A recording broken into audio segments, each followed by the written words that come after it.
Here I'm going to talk you through the assessment resource, which is supplied by Ministry of Education, or NZQA, and we're allowed to use it and modify it for our students. So this one is implement complex procedures to develop a relational database embedded in a specified digital outcome. Now, embedded means that the database is able to function with output to another application. In our case, it will be outputting to some software such as Publisher to produce a membership card, but we can also opt to, for example, create PDF files from reports, etc., so other applications can be launched from Access. Also embedded is the ability to be able to communicate with Outlook, and so it's eminently possible to be able to send emails, etc. So that's an example of embedding database in another application. If we go down here, the part we get to is the context and setting. Basically, you're looking at being a DVD store, and the database has to be relational, not just a flat file. So it has to have tables that relate to each other. When we get down, we need to do a planning of how your database is going to be set out, and that involves, as I've already indicated to you, some form of physical diagram, and I have put a link on the Facebook page to a free database diagrammatical planning website, which is quite good. And you're looking at the diagram, what the field names are, what the data types are, so whether it's short text, long text, numeric, etc., how the entries are formatted. I'm really getting sick of it. Hang on a minute. Yeah, that's the one I want. Formatting of entries, entity relationships, which means, like, for example, tables to tables, the keys there, linking of tables, order of tasks, testing and trialing.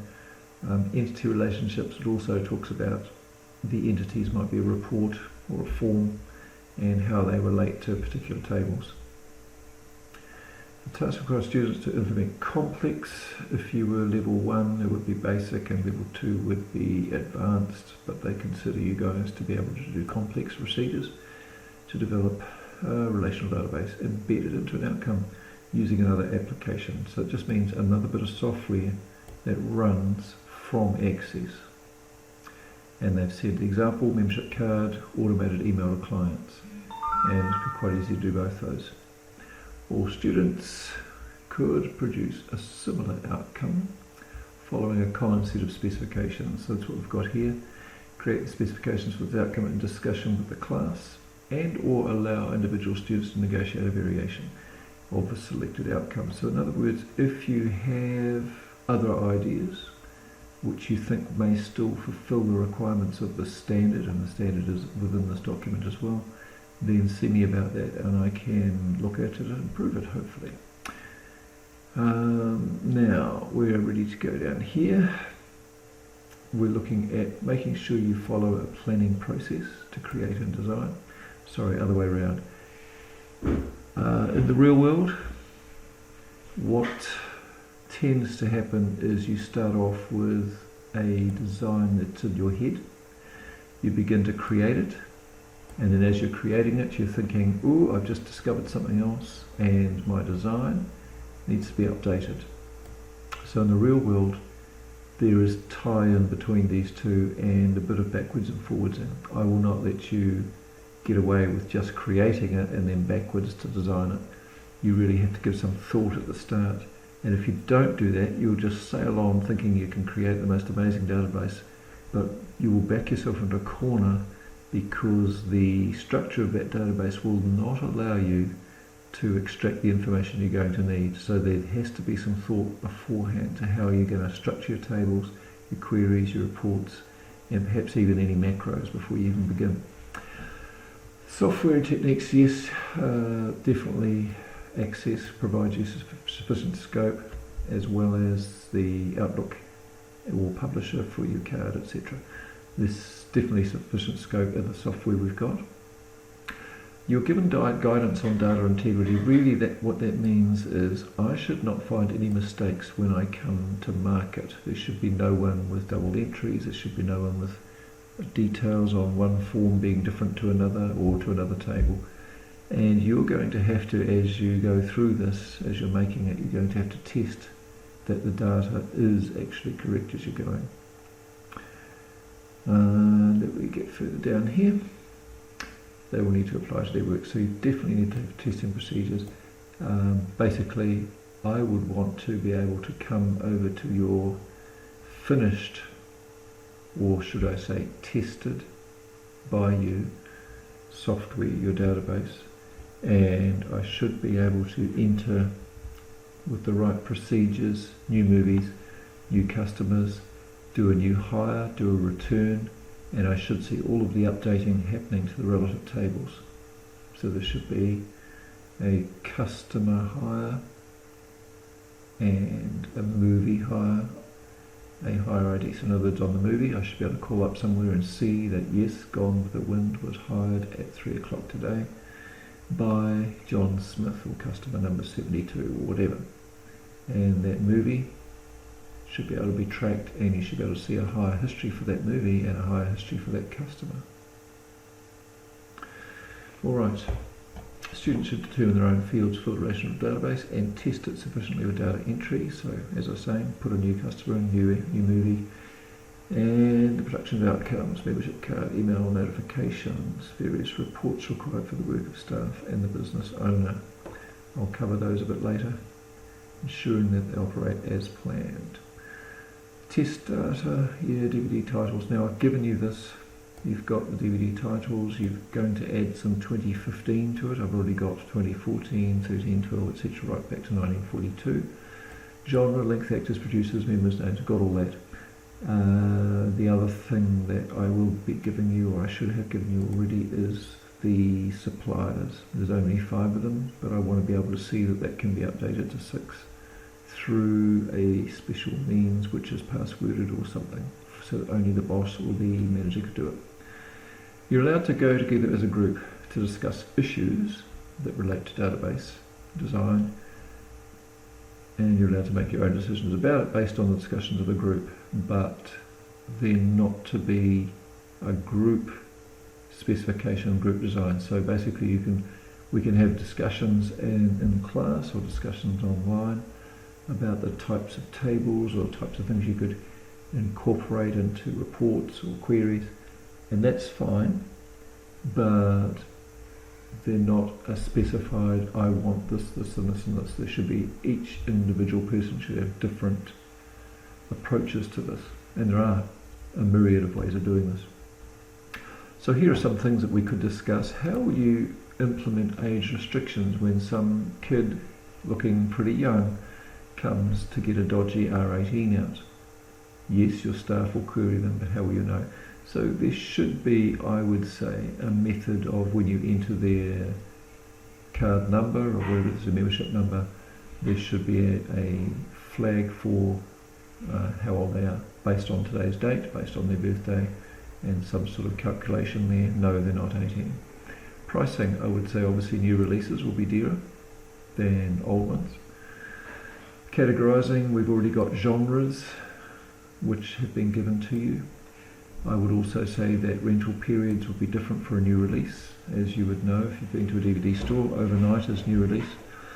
Listing of movie names, for example, will you have the monsters or will you have monsters, the, so that when you're searching it's easy to find. Movie requests, in other words, if you have a customer ring up and they want a new release and you say, look, I'm sorry, they're all out, I'll let you know as soon as one of them comes back in case there's time for you to get it out tonight, then you should have some way of having a movie request answered when the person returns that particular movie. And then, quick, John Smith is waiting for that movie, quick, here's your contact, etc. Now this is an interesting one, cleaning of movies on return. The DVDs, they do pick up scratches and dust and carry on over time, and if you've been to a DVD shop and watched them do it, they actually have little machines that resurface a DVD.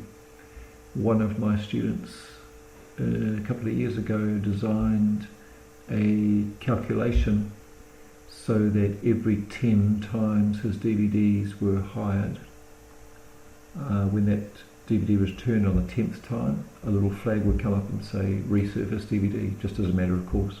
So it was a really interesting way of doing it. Checking of contact details, vouchers for birthdays. So you might have an email voucher going out, say print this off, bring it in. Fields that need to be included, size of membership card, should be credit card size so it fits in a wallet. Email layout, you want to have something that's fairly formal but also fairly friendly, hopefully with a logo in there as well. And how do you deal with more than one copy of the DVD title in store? So here is the list of DVDs that your shop has, and you'll see that in Excel this was just given to you as title, and then going down here you really need to work out what you're going to do about this copies thing. You see, if I go to filter it here in Excel, filtering by the year, so if I want to go from the top down, can I do this? Yes I can. That was really exciting. Here it is. These are the ones which don't have a 2014 bin, but just say we had new releases, and you can see here that you've got 3 of this, 4, 5 of this. And the question you're going to have to ask yourself is, how are you going to deal with the fact that you've got multiple copies for some, and then the older stuff usually only single copies. The true database way of doing it would be, and I'm just going to insert here, hang on, I'll just get rid of these. Why has that got that there? That's very interesting. That's very interesting to me. So I'm just going to delete those rows. And if I right click and insert here a column, Control Y should give me another one. Yes it does. What you could do here is say title, title ID. This is just a possibility. In fact, for the convention of naming, for the convention of database naming fields, that's camel case. And here it would be movie. Hang on. Yeah, movie ID. Well, DVD ID. Yeah, actually, should be DVD ID. I'm actually going to underscore that to separate them out. But do you understand that if there are 3 here, I would have to then somehow, some way, you're going to have to figure out a way of doing this. So let me just show you a quick, well not quick, but it's laborious. There's probably a faster way. In fact, you could do it with perhaps a macro that would move and copy. Yes, you could do the macro, push the macro each time. The macro would insert a row and then do this. It would copy and then it would paste and then it would close the macro again. Now we've got, in this case, 3. And so we see there's 3 copies of Battleship, and the title ID would be 1. Right, and it's all the same title, so you can only have 1 title. So 1 is going to always be Battleship, 2 is Bones. And the individual DVDs that are here would be DVD 1, 2, 3, 4. Bones has 3, so you'd have to go through. So that's the only thing I can think of. Title looks wrong because it's spelt correctly, but because it's close, I'm just going to cheat and do that. So I hope that makes sense to you. So you're going to end up, if there's say 400 or 500 titles, you probably end up with individual DVDs of maybe 600 or 700. Do you understand that? Because you've got multiples. Alright, back to our document, which is somewhere here. So what you're going to do in order to have one copy of the DVD, which is that part there, we have never actually managed to get a video shop owner to come in. Most of them are feeling fairly down in the dumps because of the online stuff that's happening.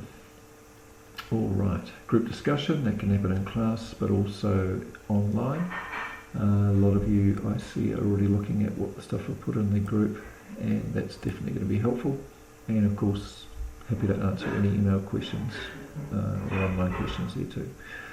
It is individual. I should mark no two databases that look the same or anything like each other. And in the past I've not had any trouble with any problems in that area with people copying each other's. You need about 5 or 6 weeks. Generally what they say is it's about a week per credit, and in this case we've got 6 credits for it. What I've done here is I have made sure that the useful stuff I've found online I've put here. So there's our Facebook group. There's Moodle files, and I'll just go and show you what that looks like at the moment. So Moodle. So I've got these ones in here. Curriculum guide to this particular standard from TKI, which is Tikape Ipirangi, which is a teacher resource, and they just spell out a bit larger details. Customers DVD shop, that's just 50 or so that we've made up, and we've got those. The suppliers list, which is only 5 at the moment. This is the document that is the main go-to document with everything on it, including the text of the assessment schedule. There's the update, which gave the 2014 movies, and I still have to put one more in there, which is the original movie list, which I've been showing you in the other. Alright, back to where we were. I found this one really interesting. It was good. It's training courses, and it starts from very basic and moves quite well with well explained breakdown of individual parts of Access. It's actually very clever. This is lynda.com. This is a 5-hour video. Do not watch it in one go, you won't learn anything.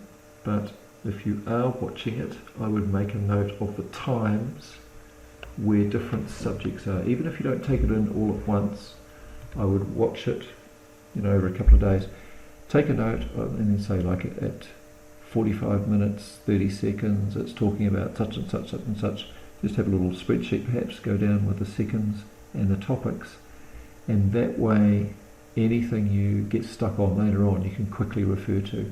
So it's not quite as user-friendly in that regard as the Microsoft stuff, but it is very in-depth, and I've been impressed with how they've done it. I've also told you elsewhere that you can join lynda.com, pay a bit of money, and you'll get the files that they're working with as well. You may or may not want to do that. This, once you get into queries, there's a document on a web page where Microsoft have put everything in. I've made sure that these are all 2013. And there's another link here to Pearson Tuition. This is actually Access 2010, and they give a little questionnaire there. I don't have access to their books, but I did give myself an online test without having any idea of what they were teaching, and just guessing about what they're on about from the questions. Some of them I knew pretty well, some of them I didn't.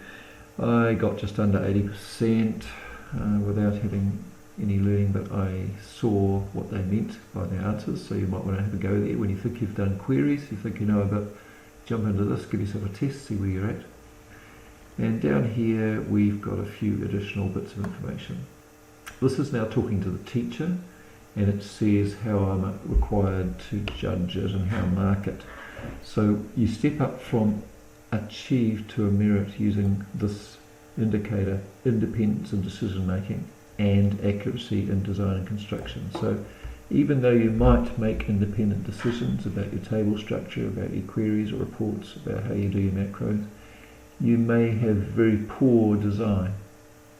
Perhaps you have a design that you've shown, and this is how I'm going to make my database, this is where my tables are, and perhaps you haven't followed it. Or even in terms of just the design of letterheads, logos, the design of how the email goes out, what that looks like. If it's very poor and amateurish, then you really can't have a merit in that. Excellence, you are now looking at economising use of resources in the outcomes production and use. Basically it means the more streamlined the end user, this is in its use, and the more streamlined the end user can do the actions that are required for the DVD rental store. So how easy is it? Is it a one-touch push a button when a customer wants to join, where it runs a query, gets the joining members table, and sends, once you hit enter, it also sends to the printer a publisher document with a credit card size membership card or whatever. So that's using macros. When you are making it, so there's two parts of this, that's its use, but the other is the production. When you're making your database, have you been smart about the use of resources? In other words, have you been able to, here's a very simple one, I trust nobody does this the long way. I trust that you will be able to import the movie table from Excel successfully and then create your own table from that and put the table properties in you need. So yeah, it's the quick way of doing things. If you are taking an age to go about this and you're running out of time, then it's very, very hard to get an excellence. So what they're saying here is really there's no different step up to excellence. The only thing is this idea. So they both could look the same, but the answer is they were made with economy of resources, so time is definitely a resource, and it's easy to use. Alright, recording of evidence. Many of you have been experienced with the visual diary or digital diary we've done in the past. We've done something like a PowerPoint. You have to do recordings so that the teacher judgments can be demonstrated. I have to demonstrate to moderators, to NZQA, that my judgments are sound, which means I need some evidence to show them and to back up what I give you. They are saying it shouldn't be time consuming, it shouldn't be onerous, and I agree. All you should need to do here and there is do screenshots and then annotate a PowerPoint at some stage saying this is how I did this is what I made, I didn't like this design so I made this one. Just in fact, the more evidence you can do there, the better it is. This one here, how you resolve problems. The reason they want that is to prove you actually did it. If you suddenly have a whiz-bang database where you didn't have any problems, there were no challenges to overcome, they get very suspicious very fast. They say, is it your own work? Where's your learning curve? How are you going to demonstrate you learned this on the way through? Because a lot of research involved here in terms of understanding how databases really work. This annotation of construction plans. The construction plan is your design, your layout, and you're annotating, you're saying this is what I did. Oh, I had a problem between this query and this table when I first tried to do it. A little note there annotating it saying I had to change the data types on both to match so that the query worked. Alright, moving down. You should also, every time you do a test of your database, in other words, adding a new member, adding a new movie, adding a new supplier or whatever you're doing, you should be recording in you can just do an Excel spreadsheet, just date, test type, adding a member, running a query for over 18 members or under 16 members for kids, running a query for movies that haven't been hired for the last year, so you can figure out whether you're going to sell them or special them or whatever you're going to do. So run a query, see if they work, and if they don't work, figure out why, and then show the next test the next day how you fixed it, and then it works. So that's the sort of thing they're thinking about here. Screenshots, data entry forms, and filing systems. So it's just showing you as you've designed them. Now we're getting further down. This is the resource which I've already given to you in a Word document, 5 distributors, and remember you should be able to add a distributor if you're the boss, and I'll come to that a bit later. This is the standard. It's also been given to you as a PDF file, and really there's no difference between what's here. I'm just showing you here that the step up from achieve to merit to excellence is that you have to skillfully implement, whereas achieved is implement, and then efficiently. They always talk about efficiently, and you remember earlier on we were talking about the economy of resources in both its production and in its use. So that's efficiency in terms of how you make it, but also in terms of how it runs once it's up and running. Alright, here's your instructions. The word embedded means that you must embed or have the database embedded somewhere else. There must be an output in another application, which means that somehow the data from this database is able to be produced or outputted to something else, whether it's, in this case, we're asking you to do two things. We're asking you to do a mail out, ideally for someone's birthday, for specials, or a mail out to say, for example, it's a long weekend, special for this Y13 weekend, blah, blah, blah, whatever. Then the other thing that you're asked to do there is to have a membership card generated, and you can choose the software, but being Microsoft Publisher also talks quite easily to access in terms of being able to generate a card.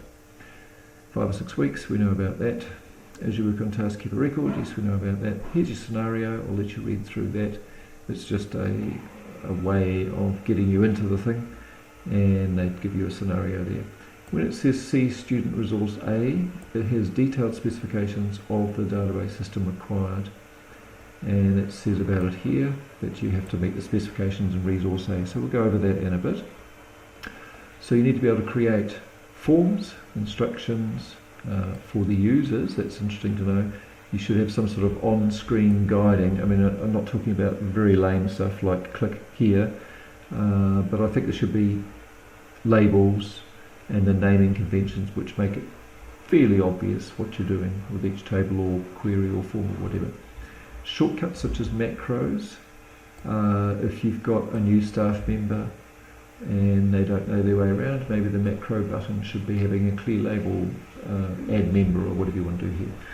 This database is to develop well-organised table structure and in a way that produces the outcome that economises user resources. Now, well-organised table structure, one of the things we'll have to look at on the way through this is how the relationships between various tables should happen. Alright, so your plan, remember it has to be a plan, should describe a visual representation. So it'll show the table structure with relationships, keys, and it will explain what elements such as tables, queries, reports, macros, what they do. For example, how do you add a new member?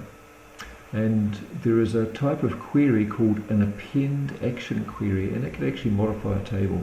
It can add, it can change the number of quantity of, say, a DVD in stock or not. And I'm giving you this example, I actually wrote this one in.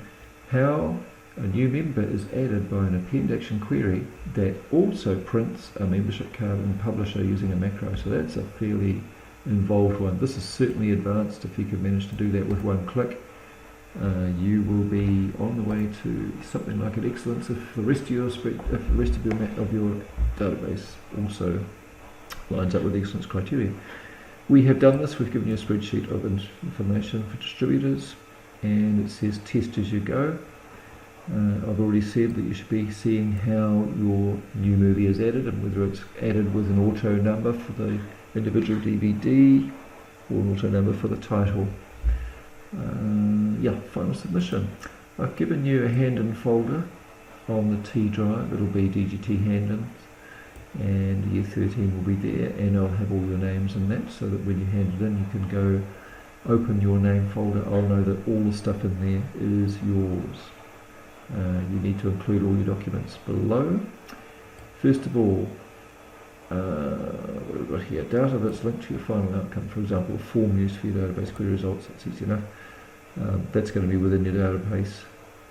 I kind of want to see how your membership card looks and what the email looks like and any reports look like. Now originally these were all to be printed.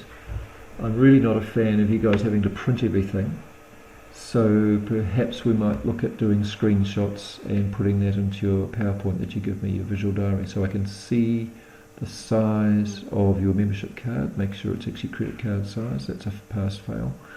And I want to see an email alert. Now I should be able to open your database from that hand-in folder here, and I should be able to get it to run. So I'll need to make sure that when you hand them in about 5 weeks, that this is going to work. I need to be able to see a membership card and how that happens. Then we're down here. I'll need some sort of record, what you did, what happened at each stage, any other documents you created in developing your final outcome. Now we're down to resource A, and this is where the specifications are given. DVDs ordered from distributors. You've got a Word document of DVD distributors. I've given you that. It needs to be put onto a spreadsheet, and this spreadsheet needs to be linked to a database table, and only the manager should be able to update it. So somehow you have permissions. Now you could do those permissions 2 ways. The first way is you could have the Excel spreadsheet passworded so that no one else can get in, and you must also somehow prevent anyone within Access prevent them going into that particular supplier table and just adding. If they can do that, then that's not secure at all. And when DVDs arrive, the manager or a senior staff member, I'm picking, you've got 3 levels and I'll tell you about that soon, enters them into the database. Note that the store will have more than 1 copy of some DVDs. We've talked about that, especially new releases. When they're entered into the system, each DVD needs to have an individual ID. Data access permissions will need to be established and applied to the database. I was saying 3 levels would be ideal. Juniors should be able to run any query. Someone rings up, a new girl or new guy, just out of school, should be able to pick up a phone. A lady should say, I want to know what Disney releases have come out in the last couple of years. Can you tell me what's available for my daughter's birthday? She's 9 or whatever. And that should be easy for a junior staff member to run a query, hire out movies when someone comes and says, I want this, because that's what they're there for, on the till, or on the staff, on the counter. Senior staff means you've got a bit more responsibility. You are able to add movies and you're able to add a customer. Pretty responsible. Lastly, the managers can also, apart from doing those 2 things, also access the Excel distributors worksheet and use it to update or add new distributors. So that's going to be possibly the highest level. If you can think of others, that's fine. I'm really open to that. The DVD is placed on the shelf and members can take the DVD out from the store, either overnight rental or 3-day hire. I've said 3-day. In fact, that's flexible. I know that older releases have been 7 days many times. In most DVD shops I'll go to 7, some even do longer than that. When a new member joins, the front desk enters their membership directly onto the system and a membership card is printed. Each member has their own ID number. There's no double up, it's a unique ID. And so of course, like the other tables, the members table will have a key, unique individual key, which will be the ID number of the member. They can use their card to hire DVDs. As they do, there should be some sort of age checking for restricted titles. Now it would be a pretty dumb idea to print the member's age on the card for everybody. You would not like, if you're a lady especially and you're kind of approaching 40 or 50 or so, you don't want people to know your age at all, especially when you're telling everyone you're 21 for the last 10 years. So the age restrictions, the age checking should really happen so that the staff member sees something on the screen that says over 18 or under 18 or over 16, under 16, or whatever, something like that. I'll leave that to your imagination. So your database should record DVD information to make sure it's easy to search stock for members. In other words, you should be able to search all Disney or all Bond movies or whatever. Maybe even search by director or actor. Some people come into a DVD shop, they say, my favourite actor is Bruce Willis, what have you got? And so that should be what you're thinking about. The other thing that needs to be able to happen is that if we get lost or damaged DVDs, you should be able to repurchase from the information, so we should be able to see who's the distributor for each DVD and holding all the necessary details for a specific movie. And we've already got those details that we've given to you, including all the actors, the length, the genre, the age, the restrictions on it, the rating, etc. Now, you should also record the memberships, contact them by email about upcoming events or sales, send out birthday special offers, and allow them to hire DVDs. This, ideally, I would love to see you guys try. It's probably going to be an excellence if you can get an automated birthday email happening between Access. It's easy to do, Access and Outlook, and in one of my instruction videos I showed you how in a library system it was quite easy to have Access trigger an Outlook event and to have the email come up and go. This allows them to hire DVDs, to hold member information, ensure they are the age that they need to be. We're contacting distributors, yes, we understand that. And here we got output means these things are input, like when you put in a new member or record a new DVD. But when you're outputting, it's when you ask a question. Remember that query and question are similar. You're asking a question of your database about the different members. Maybe you want to find everyone that's been a member for 10 years or more, give them a special. Or maybe you're finding everyone over 18, or maybe everyone that always hires sci-fi because there's a new release. And so you want to be thinking about queries that would actually make sense in the real world. So you're looking at statistics of people hiring.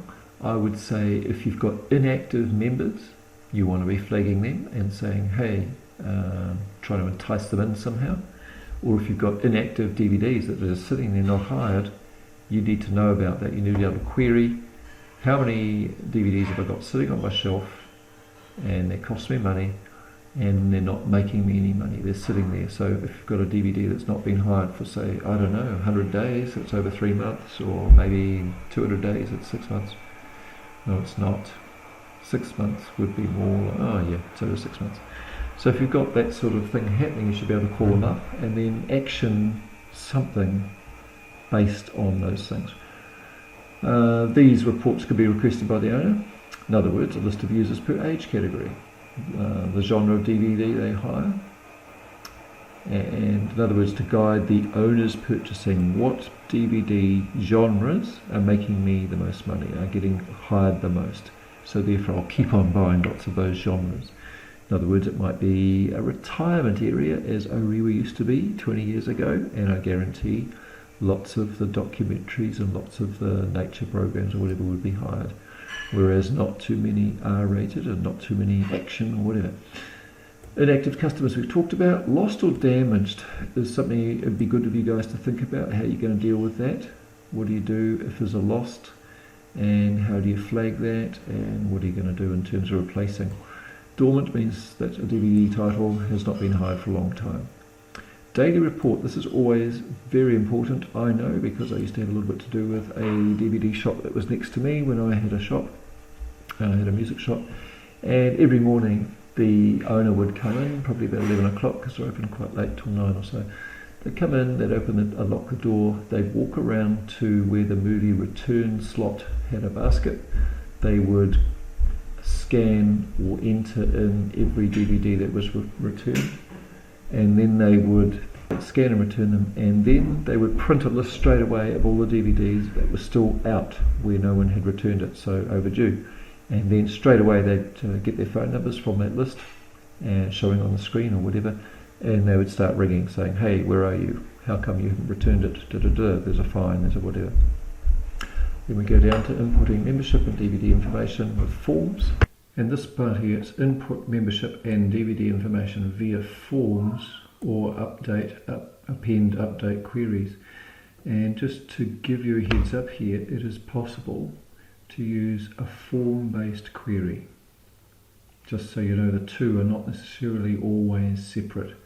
And if you want to look at that, you're welcome to. It's a Safari Books Online Access Cookbook using a form-based query. Okay.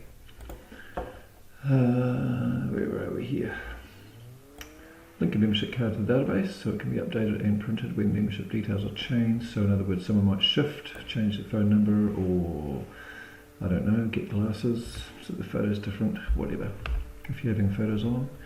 send email notifications of a member's birthday, and when a new DVD comes in from a category the member regularly hires. That would mean to do this, you would need to have a query looking at each person's most top popular genres, I suppose would be the best thing to do it. And then any time there's a genre coming in, then you'd have, maybe you've got 50 people who like action movies and they're always hiring them. That would be pretty cool if you could manage to do that, an email notification. It doesn't have to be automatic. It says send, and you obviously could do that. Database must include data access permissions required by the owner, and we've talked about that in terms of changing the access form, the access table that's got suppliers in it. Must use import forms, that's fine. Allow for custom reports to display necessary data, that's fine. Be robust, in other words, it mustn't fall over. If you've set it up well, it should be nice and reliable. Make sure you've tested inputs. Have a user-friendly format for staff. Now, we're going to move down to the assessment schedule. We're going to look at the evidence for achieved. So I'll just zoom in a bit and take it. Achieved. These bullet points here are from the achieved criteria, and obviously these are from the merit, and these are from the excellence criteria. So you have to have designed and constructed a database. So the design means you're planning it out and getting it right in theory, and then construction is to do the practical of it with a workable table structure. And it's relational, it's for the DB store, and here's some examples. You must have appropriate field names, data types, so if it's a date, make sure it's a date field. Short text, I think in the tuition videos that I've given you links to, short text is the most common one. Phone numbers, for example, always should be short text because that gives you the possibility of putting in brackets or parentheses for the area code or the 021, 027 or whatever it is. And even hyphens, if you want to, you could put 427-8469. Size, keys and formatting. Okay, applies appropriate data to the fields, includes a description of each entity, sets validation rules that are appropriate. So obviously if you tried to type letters into a number field, it should have a validation rule that stops that, just to stop any incorrect data being entered. Then you need linking, and in linking you need to be in relationships view, which you can find here, for example. And if you close that, you can save, and you can go to database tools and then relationships, and that's where the relationships between your tables are set up. Then you've got to have interface design, so some sort of clearly laid out interface for forms. Ideally you've made a logo, or you've got some sort of design like that that's snappy and looks good. Has a plan, talked about that. The plan must involve how the other applications, in this case perhaps Publisher and definitely Outlook, will be linked. How's that work? How's it happen? And you must have created queries to modify and retrieve and modify. And there we come down here, some examples. The student has created a query to find a certain member and then edit the data, and a query to find all DVDs that are rated M. Queries should also be created that show members who are over or under a certain age. Allow at least one database table to be changed to another application. In our case, we're thinking it would be easiest to do a spreadsheet. You are totally welcome to use any of these. If you are making a student custom desktop application, and that can change your access tables, fantastic. This one here, a spreadsheet has been linked to a database. This is a criteria with its bullet point from the standard, and this is how we get to see whether you've met it or not. So I should be able to write concerning your database, yes, the spreadsheet's been linked to the database, the DVD distributors are listed and they can be edited from the spreadsheet, etc. So we change contact person, we change their name, and it populates into the database. And the spreadsheet itself has appropriate field headings, formatting and styles, etc., so that everything else will work. And if you have gaps, it's going to be a problem, like if you've got a row in a spreadsheet where maybe the title isn't in there, or maybe there's a row missing, you'll have trouble when you try and set it up so that it should talk to the database. Yep, customizing. So now we're looking at this one, applied design elements and formatting techniques to customize data input and display. So we're looking here at things like logos and making sure that your forms have got a really nice look and clean feel about them. So this should be easy to use. You're allowed some guidance at this level with an achieved. Only with the achieved, only the guidance comes in this column here. So design elements, there's plenty of places you can look that up. I've got some resources that you can look at for how to ensure that your colours and shapes are linking with each other and not fighting with each other. Contrast between fonts, heading and content. So the content in this case would be your data or a report. If we go to access here, what have I got here? So report, if I want to look at DVD details, there we are. Printing, clean, easy to see, etc. on a form. Report, that's a report. Contact list for a form. Details. And there we have. Okay.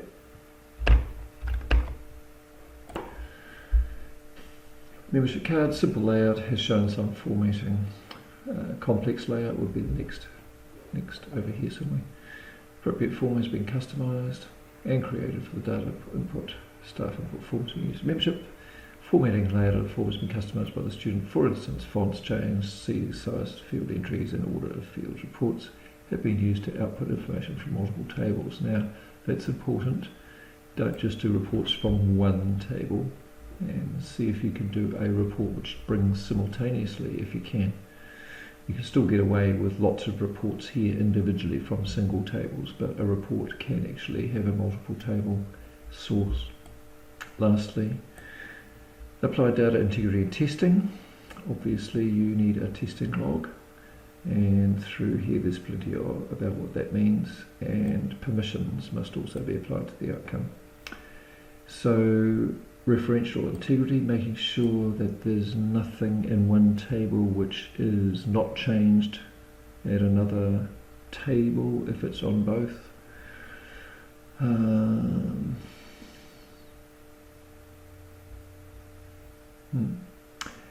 Student uses print preview and actual printouts to check data. This, I'm okay with this. I think I should put screenshots can work. I need to show, I've said that I don't mind if you don't print out, but if you print to screen or if you take a screenshot, that'll be fine. Stick it in your PowerPoint so I can see how you've done that. Reports, membership tables, etc. And access permissions, we talked about that. Now this one here says there is some form of data access permission. Could be set at the top on the spreadsheet file, and we're talking about the suppliers of DVDs, so that nothing can be changed in the suppliers table unless it comes from that spreadsheet, and the spreadsheet needs to be opened with a password. Alrighty, now we're into the merit, and the step up from merit is you're looking here at accuracy in design and construction of your table structure, design elements, techniques and procedures, and then you're looking at independence. So these two words, accuracy in design and construction and independence, when producing the outcome. That's pretty important. If you're asking questions all the time, then the chances are you're probably down into the achieved rather than the merit. So there's plenty of time for you to do research, and I've given you plenty of resources to look into that. Right, what have we got here? So you're looking at here, combining data from multiple tables for your queries. So that's definitely into the merit side of things. Creating queries which insert, update or delete. Those are called action queries, by the way, to modify data. And customized input forms. And I would say if it's a customized input form, try and get a logo or something that looks pretty flash on it. And customized data displays from multiple tables. So again, you've got this multiple tables element to a merit. And you could do reports. You could actually make produce PDF files for reports. It's pretty funky. And that is a criteria for embedding this database in another outcome. It's pretty cool. And there's the word independently again. You've decided how to make you're going to make forms, queries, reports, and overall table structure, etc. Then we go down here. Independently, a spreadsheet's been linked. By the way, it's very easy to do. Where DVD distributors are listed and can be edited. Content is accurate. They are coming right down to names, capitalisation. I cannot stand it when students put title case with lowercase all the time, or people's surnames with no capital first letter, etc. Spelling should be correct, and all queries have been executed accurately independently. Table structures have been linked appropriately, show connections. For example, DVD title table linked to genre table, producer table, or actor table. Now, this little bit here gives you a clue. I'm not going to tell you what you should do, but this example gives you a heads up into how you should be breaking data down into individual tables. I briefly went to this shot here. This is a movie table. Look at it, it's just numbers, and all of these relate to IDs, or keys if you like, on other titles, on other tables.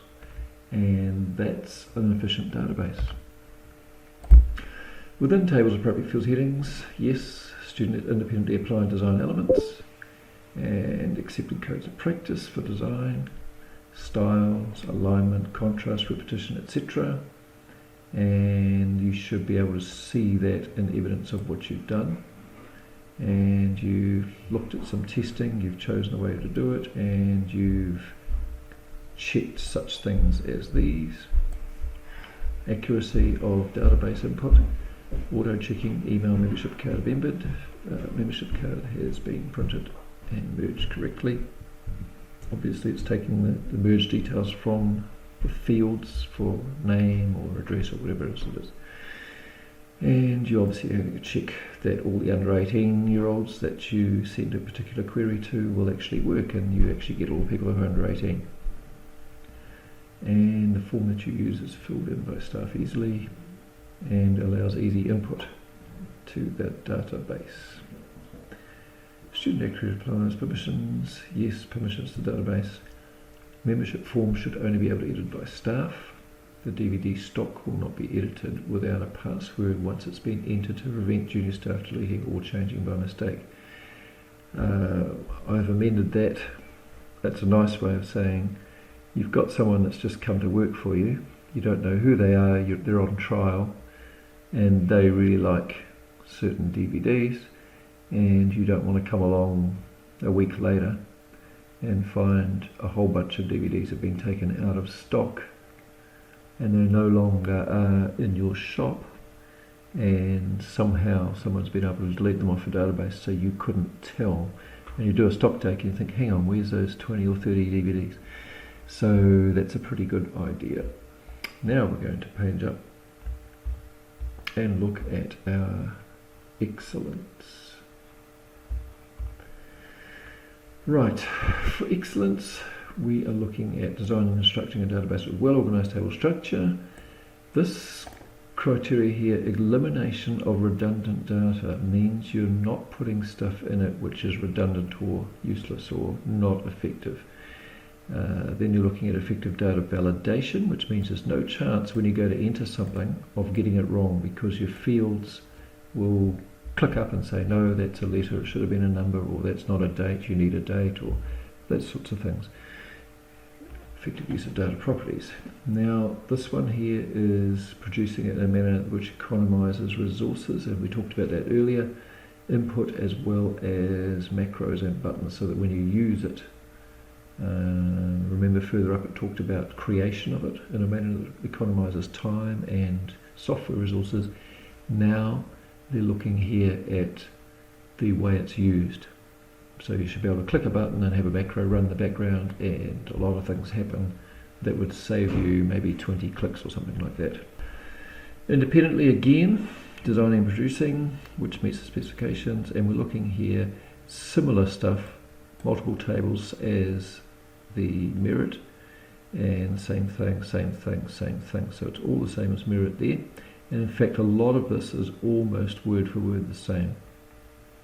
But we will just have a little list. They say here, refer to student A, for instance, no piece of data is duplicated, and again that's the way you break your tables up so that nothing's duplicated. You shouldn't have the name appear in two different tables of a movie or the name of a person. They all should be related with keys and numbers. Genre details do not appear in title details, but instead joining tables are used. Now the joining is always done through a key, foreign key, to the second table from the primary key. Validation rules are placed in the fields. Yes, that's done. No redundancy of information. Only have to enter each of the genre meanings in one place. Yeah, imagine having to enter it in 3 or 4 different tables or places or forms.